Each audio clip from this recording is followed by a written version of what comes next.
Hey guys, welcome back to my channel പല്ലൂസ് വേൾഡിൻ്റെ മറ്റൊരു പുതിയ വീഡിയോയിലേക്ക് എല്ലാവർക്കും സ്വാഗതം. ഇന്ന് ഒരു മോർണിംഗ് റൊട്ടീൻ എന്ന് പറയാൻ പറ്റില്ല, നമ്മുടെ ഒരു മോർണിംഗിൽ കുറച്ച് കാഴ്ചകളാണ് ഇന്നത്തെ വീഡിയോയിൽ. ഞാൻ കുറേ ആയി ഒരു day in my life full ചെയ്തിട്ട് കേട്ടോ. സത്യം പറഞ്ഞാൽ ഒന്നിനും സമയം കിട്ടുന്നില്ല. അപ്പോൾ അതൊക്കെ കൊണ്ട് തന്നെയാണ് എനിക്ക് ഫുള്ളി ഒരു ഡേ ഇൻ മൈ ലൈഫ് എടുക്കാൻ പറ്റാത്ത കാര്യം. 3-4 ദിവസത്തെ വീഡിയോസ് നമ്മൾ മറ്റേ ഡെയിലി വ്ളോഗ്സ് ഇടുന്നത് ഞാൻ ഇത്തിരി ലാഗായിട്ടാണ് ഇട്ട് വരുന്നത്. അപ്പോൾ അതെല്ലാം തന്നെ ഫോണിൽ എഡിറ്റ് ചെയ്യാൻ കിടക്കുവാണ് കേട്ടോ.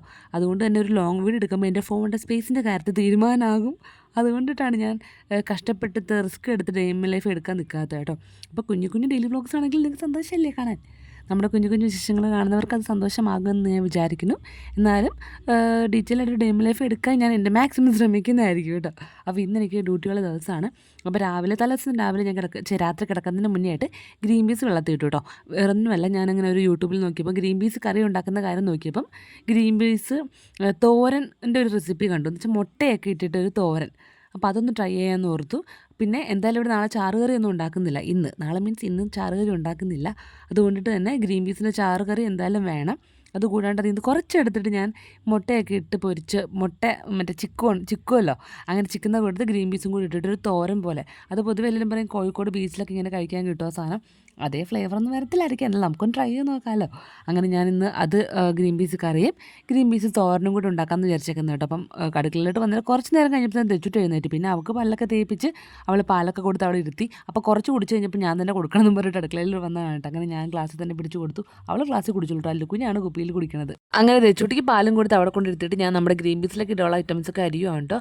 ഇഞ്ചി എടുക്കുന്നുണ്ട്, പിന്നെ വെളുത്തുള്ളി കുറച്ച് എടുക്കുന്നുണ്ട്. ഞാൻ അങ്ങനെ അതിലോട്ട് ഇടുന്ന ഐറ്റംസ് എല്ലാം ഒത്തിരി അങ്ങനെ വെതറെ എടുക്കത്തില്ല, കുറച്ച് മാത്രമേ ഇടുള്ളൂ കേട്ടോ. അപ്പോൾ സവോള ഒരെണ്ണം എടുക്കുന്നുണ്ട്, പിന്നെ ഒരു ഉരുളക്കിഴങ്ങ് കുഞ്ഞിതാട്ടോ അത് എടുക്കുന്നുണ്ട്. പിന്നെ നമുക്ക് ഗ്രീൻ പീസിൻ്റെ ആ തോരൻ ഉണ്ടാക്കാനും ഇതിൽ നിന്ന് കുറച്ച് ഐറ്റംസൊക്കെ അങ്ങോട്ടങ്ങ് എടുത്താൽ മതി. പിന്നെ എക്സ്ട്രാ ആയിട്ട് 2 മുട്ടയും കൂടി ഇടാമെന്ന് വിചാരിച്ചിട്ടോ. പിന്നെ എനിക്ക് ഒരുപാട് ഈ പറഞ്ഞ പോലെ എരിവ് ഒത്തിരിയും പറ്റത്തൊന്നുമില്ല കേട്ടോ. കുറച്ചൊരു അളവിൽ എരിവ് പറ്റുള്ളൂ. ഒരുപാട് എരിവ് മീൻകറിയാണ് ഇപ്പോൾ എനിക്ക് ഭയങ്കര എരിവിൽ കഴിക്കണം എന്ന് എനിക്ക് ഇഷ്ടമല്ല. അപ്പോൾ ഇവിടെ നമ്മൾ കുക്കിംഗ് യൂസ് ചെയ്യേണ്ടത് നമ്മുടെ ഒലീവ് ഓയിലാണ്. കുറേ ആയിട്ട് ഞാൻ എല്ലാ വീട്ടിലും പറയുന്ന കാര്യമാണ്, ഒലീവ് ഓയിൽ ഉപയോഗിച്ച് തീരാറായിട്ടുണ്ട് കേട്ടോ. അത്രയ്ക്കും യൂസാണ് കേട്ടോ ഒലീവ് ഓയിലിന്. കാരണം അത് അത്രയും നമുക്ക് 0 കൊളസ്ട്രോളാണ് ആ ഒലീവ് ഓയിലുള്ളത്. അതുകൊണ്ട് തന്നെ നമുക്ക് ഒന്നും പേടിക്കേണ്ട, നമുക്ക് എന്തുണ്ടാക്കുവാണെങ്കിലും ധൈര്യമായിട്ട് യൂസ് ചെയ്യാം. അങ്ങനെ യൂസ് ചെയ്താണ് ഒരു കുപ്പി നമുക്ക് നിമിഷ നേരം കൊണ്ട് ഇവിടെ തീർന്നത് കേട്ടോ. നമ്മളിപ്പോൾ ഏതൊരു ഡിഷ് ഉണ്ടാക്കണമെങ്കിൽ തന്നെയല്ലേ നമ്മളിപ്പോൾ ഒലീവ് ഓയിൽ യൂസ് ചെയ്യുകയാണെങ്കിൽ ആ ഒരു ഡിഷിൻ്റെ എക്സാക്ട് ഫ്ലേവർ നിലനിർത്താൻ പറ്റും കേട്ടോ. ഒലീവ് ഓയിൽ യൂസ് ചെയ്യുന്ന വെച്ചിട്ട് എൻ്റെ ഫ്ലേവറിന് മാറ്റമൊന്നും സംഭവിക്കത്തില്ല. കൂടാണ്ട് ഈ ഒരു ഒലീവ് ഓയിൽ തന്നെ ഒരു നാച്ചുറൽ അരോമയും ഒരു ഫ്ലേവറൊക്കെ തരുന്നുണ്ട് കേട്ടോ. പിന്നെ മുന്നേ പറഞ്ഞല്ലോ, ഈ ഒലീവ് ഓയിലാണെങ്കിൽ കൊളസ്ട്രോളിൻ്റെ കണ്ടൻറ്റേ ഇല്ല, 0 കൊളസ്ട്രോൾ ആണ്. അത് മാത്രമല്ല, നമ്മുടെ ശരീരത്തിലുള്ള ചീത്ത കൊളസ്ട്രോളിൻ്റെ അളവ് നല്ല രീതിക്ക് കുറയ്ക്കാനും ഈ ഒരു ഒലീവ് ഓയിലിൻ്റെ യൂസ് കൊണ്ട് നമുക്ക് സാധിക്കുന്നതാണ്. നിങ്ങൾ ഒരു തവണെങ്കിലും ട്രൈ ചെയ്ത് നോക്കിയിട്ട് നിങ്ങൾക്ക് ആ വ്യത്യാസം ശരിക്കും മനസ്സിലാവും. അപ്പോൾ നിങ്ങൾക്ക് പ്രൊഡക്റ്റിൻ്റെ ലിങ്ക് വേണമെങ്കിൽ ഞാൻ ഡിസ്ക്രിപ്ഷനിൽ കൊടുത്തേക്കാവേ. അങ്ങനെ ഞാൻ നമ്മുടെ ഗ്രീൻ പീസ് തോരനും ആ കറിയും കൂടി ഒരുമിച്ച് ഉണ്ടാക്കണം. കാരണം സമയം പോയായിരുന്നു കേട്ടോ, ഒത്തിരി ലേറ്റ് ആയിപ്പോയി. അങ്ങനെ ഞാൻ പതുക്കെ സമയമെടുത്ത് എല്ലാം കട്ട് ചെയ്തൊക്കെ വന്നപ്പോഴേക്കും നല്ല സമയം പോയി. അപ്പോൾ ഞാൻ ഓർത്ത് എന്തായാലും 2 സ്റ്റൗവിൽ പെട്ടെന്ന് നിങ്ങൾക്ക് വെച്ച് ഉണ്ടാക്കാമെന്ന് വിചാരിച്ചിട്ടു. പിന്നെ പൊടികൾ അങ്ങനെ വ്യത്യാസമായിട്ടൊന്നും ഇടുന്നില്ല, എല്ലാം അങ്ങോട്ടും ഇങ്ങോട്ടും മിക്സ് ആൻഡ് മാച്ച് ആയിട്ടാണ് ഞാൻ ഇടുന്നത് കേട്ടോ. എനിക്ക് പറഞ്ഞാൽ എരിവ് വേണ്ടാത്തതുകൊണ്ട് തന്നെ അത് മാത്രമേ ഞാൻ നോക്കി ഇടുന്നതേ ഉള്ളൂ കേട്ടോ. തെച്ചൂട്ടി എല്ലുകുഞ്ഞാണെങ്കിൽ തന്നെ ഒത്തിരി എരിവുണ്ടെങ്കിൽ കഴിക്കത്തില്ല. അങ്ങനെ അവർക്കും കൂടെ വേണ്ടിയിട്ട് അവരും കൂടെ കഴിക്കാൻ വേണ്ടിയിട്ട് ഞാൻ കുറച്ച് എരിവൊക്കെ കുറച്ചായിട്ട് ഇടുന്നത്. അങ്ങനെ കുക്കറിൽ വെച്ച് നമ്മുടെ ഗ്രീൻ പീസ് വേവിക്കാൻ വെച്ചതിൻ്റെ ആവിയൊക്കെ പോയിട്ടുണ്ടായിരുന്നു. അങ്ങനെ നമ്മൾ എപ്പോഴും ശ്രദ്ധിക്കണം കുക്കർ തുറക്കുമ്പോൾ. ഞാൻ കുറേ ന്യൂസായിട്ട് ഇപ്പോൾ കാണുന്നുണ്ട്, അടുത്തടുത്ത് ഈ ആവി പോകാണ്ട് കുക്കർ തുറന്നിട്ട് ഒക്കെ കൂടി പൊട്ടിത്തെറിക്കുന്നുണ്ട്. എനിക്ക് അതുകൊണ്ട് എപ്പോഴും കുക്കർ തുറക്കുമ്പോൾ പേടിയാണ് കേട്ടോ. ഭയങ്കര ശ്രദ്ധിച്ച് ഫുൾ ആവിയും കളഞ്ഞിട്ട് ഞാൻ തുറക്കാറുള്ളൂ കേട്ടോ. അങ്ങനെ കറക്റ്റ് പാകത്തിന് നമ്മുടെ ഗ്രീൻ പീസ് ആയി വന്നിട്ടുണ്ട്. ഒരു 5-6 വിസിലേ കേട്ടിട്ടുള്ളൂ കേട്ടോ. അപ്പോൾ കറക്റ്റ് നമുക്ക് ആ ഒരു കൈ കൊണ്ട് ഇങ്ങനെ പീച്ചുമ്പോൾ അതിങ്ങനെ കറക്റ്റ് ഇങ്ങനെ പൊട്ടുന്ന പരുവത്തിൽ വെന്ത് കിട്ടിയിട്ടുണ്ട് കേട്ടോ. അങ്ങനെ ഒരു സ്റ്റൗവിൽ ഞാൻ കറി വെക്കാനായിട്ട്, കറിക്ക് വേണ്ടിയിട്ടാണ് മുളക് പൊടിയൊക്കെ ഇടുന്നത് കേട്ടോ. ഇപ്പോഴാണെങ്കിൽ ഞാൻ തോരന് വേണ്ടിയിട്ടൊക്കെ ഇടുന്നത്. ഞാൻ നമ്മുടെ കുരുമുളക് പൊടി നോക്കിയിട്ടുണ്ടല്ലോ, അത് കിട്ടിയില്ല, അത് തീർന്ന് കുറച്ചുണ്ടായുള്ളൂ. അത് മാത്രമല്ല തക്കാളി ഇല്ലായിരുന്നു വീട്ടിൽ.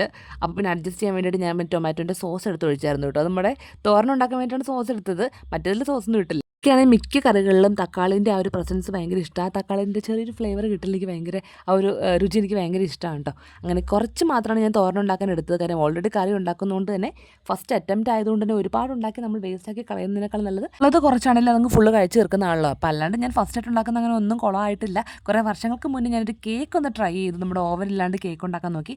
അത് കുറച്ചായിട്ടൊന്ന് പാളിപ്പോയതേ ഉള്ളൂ. അല്ലാണ്ട് പിന്നെ ഇങ്ങോട്ട് ഉണ്ടാക്കുന്ന ഇങ്ങനെ വലിയ കാര്യമായിട്ട് കുളമൊന്നും ആയിട്ടില്ല. കഴിക്കാൻ പാകത്ത് നല്ല ടേസ്റ്റായിട്ടൊന്ന് വന്നിട്ടുണ്ട് മിക്കത് കേട്ടോ. അങ്ങനെ ഗ്രീൻ പീസ് തോരനായിട്ട് ആദ്യം ആയത് കേട്ടോ. പിന്നെ ഞാൻ അപ്പം തന്നെ എന്തുണ്ടെങ്കിലും ഞാനിപ്പോൾ ഓരോ പൊടി ഇട്ടാൽ പോലും ഞാൻ കറക്റ്റ് ആയെന്ന് പറഞ്ഞാൽ ഞാൻ എല്ലാം ഇങ്ങനെ ടേസ്റ്റ് ചെയ്ത് നോക്കും കേട്ടോ. അപ്പോൾ അതുപോലെ തന്നെ തോരനും കൂടി ഞാനങ്ങ് ടേസ്റ്റ് ചെയ്ത് നോക്കുവാണ്. എനിക്ക് ഇഷ്ടപ്പെട്ടു. പക്ഷെ എനിക്ക് എന്തോ ഒരു അടിപൊളി സൂപ്പർ അങ്ങനെ പറയാൻ ഒരു ടേസ്റ്റ് തോന്നിയില്ല. കാര്യം എന്താണ്, ഉപ്പ് കുറഞ്ഞു പോയായിരുന്നു. ഞാൻ പിന്നെ ഏട്ടയ്ക്ക് കുറച്ച് കൊടുത്തപ്പോൾ ഏട്ടായി പറഞ്ഞു, ഉപ്പ് കുറച്ച് കുറവുണ്ട്, കുറച്ചും കൂടി ഇടാൻ പറഞ്ഞു. അങ്ങനെ ഉപ്പിട്ട് കഴിഞ്ഞപ്പം ആ ഒരു അടിപൊളി ടേസ്റ്റ് വന്നു കേട്ടോ. അങ്ങനെ അതങ്ങ് എടുത്ത് മാറ്റിയിട്ടുണ്ടായിരുന്നു ഞാൻ. പിന്നെ ഇപ്പുറം നമ്മുടെ കുറച്ച് വെള്ളം കൂടിപ്പോയി ഗ്രീൻ പീസ് കറിക്ക്. അതുകൊണ്ട് അതൊന്ന് വറ്റാൻ വേണ്ടിയിട്ട് ഞാനിങ്ങനെ അതോടെ തിളപ്പിക്കാൻ വെച്ചേക്കുവാണ്. പിന്നെ നമുക്ക് കുറച്ച് കൊഴുപ്പ് കിട്ടാൻ വേണ്ടി ഉരുളക്കിഴങ്ങ് ഒന്ന് സ്മാഷ് ചെയ്ത് കൊടുത്താൽ മതി, അത്യാവശ്യം കുഴപ്പത്തിന് കിട്ടിക്കോളൂ കേട്ടോ. പിന്നെന്താ ഉണ്ടാക്കണം, നമ്മൾ ഇന്ന് ദോശ ഉണ്ടാക്കാമെന്ന് വിചാരിച്ചേക്കുന്നുണ്ട്. അപ്പോൾ ദോശ അപ്പോൾ ഞാൻ കുറച്ച് നെയ്യൊക്കെ ഇട്ട് നല്ല നെയ് റോസ്റ്റ് പോലെ നല്ല എന്താണ് പപ്പടം പരുവത്തിൽ ക്രിസ്പി ആയിട്ട് ഉണ്ടാക്കാമെന്ന് വിചാരിച്ചിട്ട്. നെയ്യ് നമുക്ക് ഓൾറെഡി ഇവിടെ വീട്ടിലുണ്ടാക്കിയ നെയ്യ് ഇരിപ്പുണ്ട് കേട്ടോ. ഇത് ഗ്രീൻ പീസ് കറിയും കൂടെ ഞാനൊന്ന് ടേസ്റ്റ് ചെയ്ത് നോക്കുവാണ്. അപ്പോൾ അതെനിക്ക് കറക്റ്റ് ഉപ്പൊക്കെ കറക്റ്റ് പാകമായിട്ട് തോന്നി. അതെനിക്ക് ഞാൻ കണ്ണടച്ചിങ്ങനെ ടേസ്റ്റ് ചെയ്യട്ടെ. എന്ത് ഫുഡ് കഴിക്കുമ്പോഴും പെട്ടെന്ന് ഫസ്റ്റ് ഞാൻ ഉണ്ടാക്കുന്ന ഫുഡ് നോക്കുമ്പോൾ കണ്ണടച്ചിങ്ങനെ ടേസ്റ്റ് ചെയ്ത് നോക്കും. അപ്പോൾ എനിക്ക് കറക്റ്റ് ആ ഒരു എല്ലാ ഫ്ലേവറും എന്തുണ്ടോ വന്നിട്ടുണ്ടെന്നൊക്കെ ഒരു കറക്റ്റ് ഫീൽ കിട്ടും കേട്ടോ. ഇത് കഴിച്ച് നോക്കിയപ്പോൾ എനിക്ക് കറക്റ്റായിട്ട് ഉപ്പും എരിവും ഒക്കെ കറക്റ്റായി എന്ന് തോന്നി. എരിവ് നമുക്ക് വയലോട്ട് വെക്കുമ്പോൾ ഉപ്പ് തോന്നില്ല, നമ്മൾ ഇറക്കി കഴിയുമ്പോൾ എനിക്ക് എരിവ് എനിക്ക് ഉള്ളതായിട്ട് തോന്നി കേട്ടോ. അങ്ങനെ അതൊക്കെ എടുത്ത് ചെയ്ത് മാറ്റി വെച്ചത് കുറച്ച് പാത്രങ്ങളുണ്ട് കഴുകാൻ. ഒരുപാട് പാത്രങ്ങൾ അങ്ങനെ സിങ്കി കൂട്ടി വെക്കാറില്ല കേട്ടോ. അപ്പം കഴുകി പോവും. പിന്നെ ഒട്ടും പറ്റാത്ത ദിവസങ്ങളിൽ മാത്രമാണ് പാത്രങ്ങൾ അങ്ങനെ വെക്കുക. അങ്ങനെ വെക്കാറുമില്ല, എന്നാലും കുറച്ച് കഴിയുമ്പോൾ കഴുകൂടെ എടുത്ത്. അങ്ങനെ നമ്മുടെ നെയ് റോസ്റ്റ് ദോശ ആയിക്കൊണ്ടിരിക്കുകയാണ് കേട്ടോ. ഇതാണ് നമ്മുടെ നെയ്യ്. ഇത് കുറേ ആയിട്ട് നമ്മൾ ഫ്രിഡ്ജിൽ സൂക്ഷിക്കുന്നതാണ്. അപ്പോൾ നല്ല കട്ടിക്ക് ഇരിപ്പുണ്ട്. അപ്പോൾ ഞാൻ കുറച്ച് നേരം തീൻ്റെ അടുത്ത് വെച്ചാണ് ഒന്ന് മെൽറ്റ് ആവാനായിട്ട്.